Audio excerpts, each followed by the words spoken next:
বিসমিল্লাহির রহমানির রহিম। আসসালামু আলাইকুম। কেমন আছেন সবাই? আশা করি সবাই ভালো আছেন। আল্লাহর রহমতে আমরাও ভালো আছি। Welcome back to our another blog. আমাদের আজকের রেসিপি হচ্ছে দুইটা, একটা হচ্ছে রোস্ট মুরগির মাংসের, আর একটা হচ্ছে ঝাল ফ্রাই। তো দেখতে থাকুন কিভাবে আমরা রান্না করব আর কি কি উপকরণ লাগে, দেখতে থাকুন। সামান্য পরিমাণ লবণ দিয়ে মাংসটা মাখিয়ে নিব মাংসটা ভাজার জন্য। তেল গরম করে মাংস একবারে ভাজার জন্য দিয়ে দিছি। এখন মাংস ভাজা হওয়া পর্যন্ত অপেক্ষা করব। হালকা বাদামি করে মাংসটা ভেজে নিব।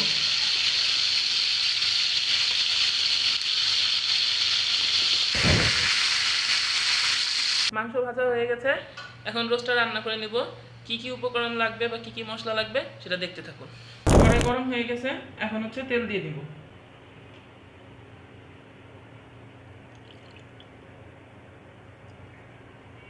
রোস্টের ভাজা তেলটুকু আমরা দিয়ে নিয়েছি। তেল গরম হয়ে গেছে, এখন পেঁয়াজ দিয়ে দিব।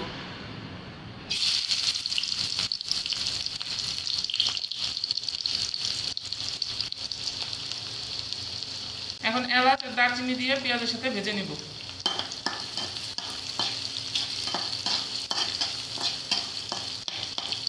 পেঁয়াজ ভাজা হয়ে গেছে, এখন এক এক করে সকল প্রকার মশলা দিয়ে নিব।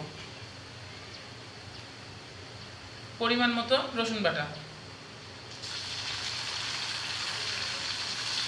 পরিমাণ মতো আদা বাটা। এখন ভালো মতো মশলাটা কষাই নেব। আদা রসুনটা ভেজে নিছি, এখন একটু পানি দিয়ে নিব।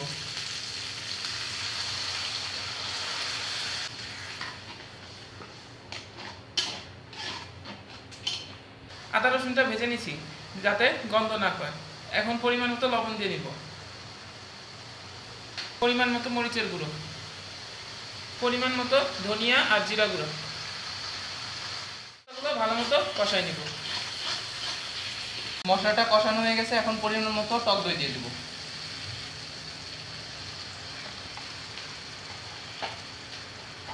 এখন ভালো করে নেড়ে নেব।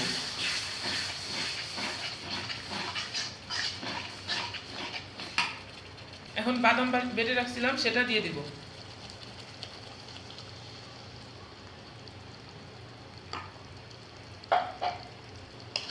এখন ভালো মতো নেড়ে নিব।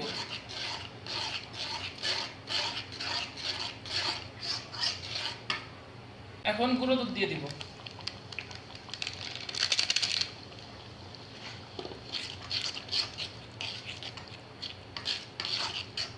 এখন পরিমাণ মতো রোস্টেড মশলা দিয়ে দিব।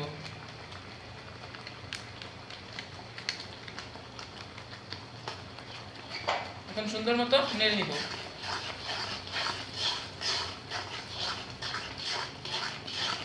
মশলাটা কষানো হয়ে গেছে, এখন পানি দিয়ে দিব।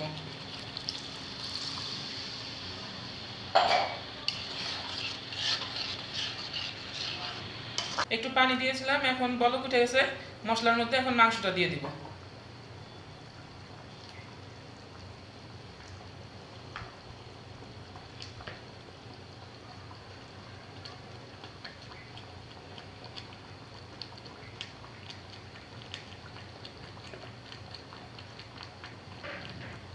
এখন ভালো মতো মাংসগুলো নেড়ে নিব।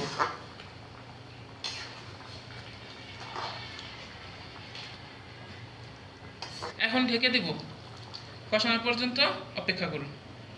A few moments later. এখন পরিমাণ মতো একটু চিনি দিয়ে দিব।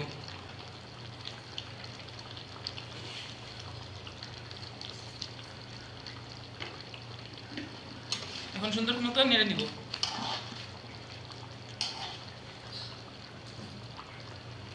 গ্রানের জন্য আলাদা করে কাঁচামরিচ দিয়ে নিয়েছি। মাংসটা কষানো হয়ে গেছে, এখন সেদ্ধ হওয়ার জন্য পরিমাণ মতো পানি দিয়ে ঢেকে নিব। পরিমাণ মতো পানি দিয়ে নিয়েছি, এখন ঢেকে দিব। রান্না হওয়া পর্যন্ত অপেক্ষা করুন। ফ্রাই প্যানে আমরা রোস্টের মাংসটা ভেজে নিয়েছিলাম, সেই ফ্রাই প্যানেই আমরা ঝাল ফ্রাইটা রান্না করব। ফ্রাই প্যান গরম হয়ে গেছে, এখন পরিমাণ মতো তেল দিয়ে নিব। তেল গরম হয়ে গেছে, এখন পেঁয়াজ দিয়ে দিব।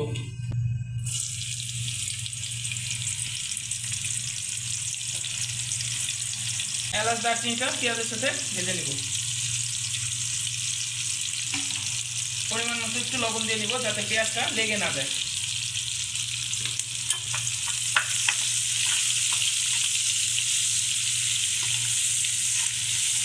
পেঁয়াজ ভাজা হয়ে গেছে, এখন রসুন বাটা দিয়ে দিব। রসুন বাটা দিয়ে দিলাম, আদা বাটা। এখন আদা বাটা রসুন বাটাটা একটু ভেজে নিব যাতে গন্ধ না করে। আদা রসুনটা ভাজা হয়ে গেছে, এখন এক এক করে সব মশলা দিয়ে নিব। পানি দিয়ে নিব, একটু পানি দিয়ে নিয়েছি যাতে মশলাটা পুড়ে না যায়। এখন এক এক করে সব মশলা দিয়ে নিব। প্রথমে পরিমাণ মতো হলুদের গুঁড়ো, পরিমাণ মতো ধনিয়া জিরা গুঁড়া, পরিমাণ মতো মরিচের গুঁড়ো, পরিমাণ মতো লবণ দিয়ে নিব। এখন মশলাগুলো ভালো মতো নেড়ে নিব এবং কষাই নিব।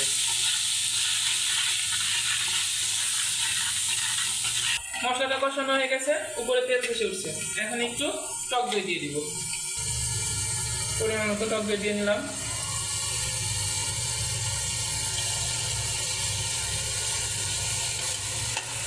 এখন মশলাটা আবার একটু নেড়ে নিব।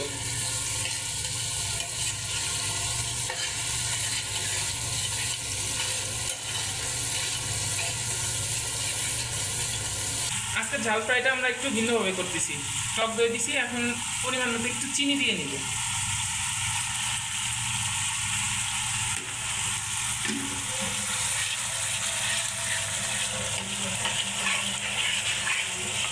ভালো মতো কষানো হয়ে গেছে, এখন মাংসগুলো দিয়ে দিব।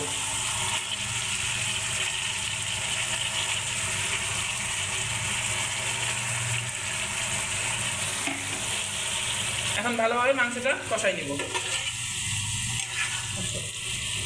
মাংস কষানো হয়ে গেছে, আলু কেটে রাখছিলাম সেই আলুগুলো এখন মাংসের মধ্যে দিয়ে দেব।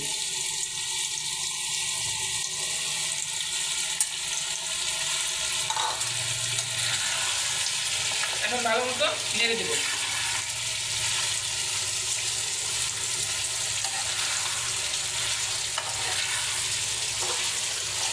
আমাদের মাংসটা ভালো মতন কষানো হয়ে গেছে, এখন পরিমাণ মতো জল দিয়ে দেব।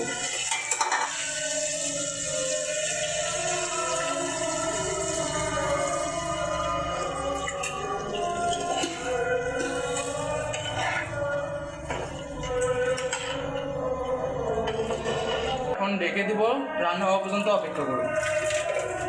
রোস্টটা হয়ে গেছে, আমরা বাটিতে ঢেলে নিয়েছি। আমাদের দ্বিতীয় রেসিপির জন্য অপেক্ষা করি।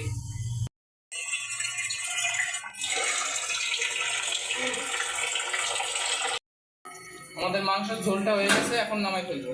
আমাদের আজকের দুইটা রেসিপি, মুরগির মাংসের রোস্ট আর হচ্ছে মুরগির মাংসের ঝোল, রান্না শেষ। আপনারাও এভাবে বাসায় ট্রাই করে দেখবেন। আমাদের ভিডিও কেমন লাগলো অবশ্যই কমেন্ট করে জানাবেন। ভিডিওগুলো লাইক করবেন, চ্যানেলটি সাবস্ক্রাইব করে দেবেন।